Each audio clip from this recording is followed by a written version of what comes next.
ঘৰত বহি আপুনি লাভ কৰিব 10 লাখ টকা পৰ্যন্ত ঋণ হয় আপুনি ঠিকে শুনিছে আপুনি কত যাব নালাগে ঘৰত বহি আপুনি মোবাইল বা ল্যাপটপৰ জৰিয়তে এপ্লাই কৰি 10 লাখ টকা লোন ল'ব পাৰিব আপুনি নিজৰ ব্যৱসায় কৰিবলৈ এই লোন ল'ব পাৰিব আৰু এই লোনত আপুনি লাভ কৰিব 30% অধিক সাবসিডি এই সাবসিডি দিব চৰকাৰে আপোনাক দিব 10 লাখ টকা পৰ্যন্ত লোন কেৱল মাত্ৰ আপোনাৰ আধাৰ কাৰ্ড থাকিলে আপুনি এই লোন লাভ কৰিব কেনেকৈ কি কৰিব লাগিব এই লোন পাবলৈ সবিশেষ তথ্য আপোনালোকক জনাম এইটো ভিডিঅত খুব এটা গুৰুত্বপূৰ্ণ ভিডিঅ আপোনালোকে ভিডিঅটো হেকলৈকে চাই থাকক আৰু তাৰ আগতে আপোনাক জনাও যে যদি আপুনি এতিয়ালৈকে এইটো ভিডিঅত লাইক কৰা নাই তেন্তে এতিয়াই ভিডিঅটোত লাইক কৰি দিয়ক আৰু এনেকুৱা ধৰণৰ ভিডিঅসমূহ নিতৌ চাবলৈ চেনেলটো সাবস্ক্ৰাইব কৰি কাষত থকা বেল আইকনটো প্ৰেছ কৰি ৰাখক বন্ধুসকল আপোনালোকে কথাখিনি অলপ ভালদৰে মন কৰিব ব্যৱসায় কৰিবলৈ চৰকাৰে আপোনাক দিব লাখ লাখ টকাৰ ঋণ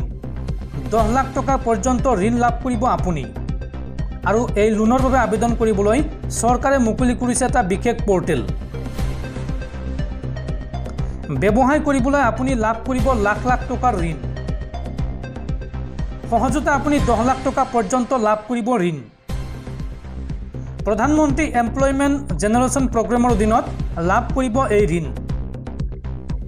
আৰু এই ধন লাভৰ বাবে আপোনাৰ আধাৰ কাৰ্ড থকাটো বাধ্যতামূলক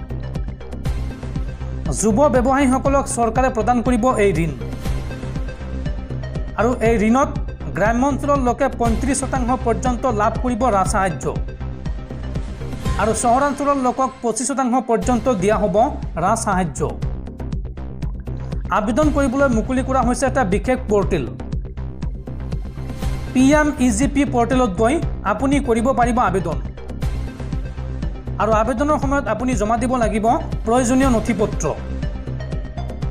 আৰু তাৰ পিছত ব্যৱসায় কৰিবলৈ মূলধন দিব আপোনাক চৰকাৰে বন্ধুসকল আপোনালোকে নিশ্চয়তে বুজি পাইছে আপোনাক ব্যৱসায় কৰিবলৈ 10 লাখ টকা পৰ্যন্ত ঋণ দিব চৰকাৰে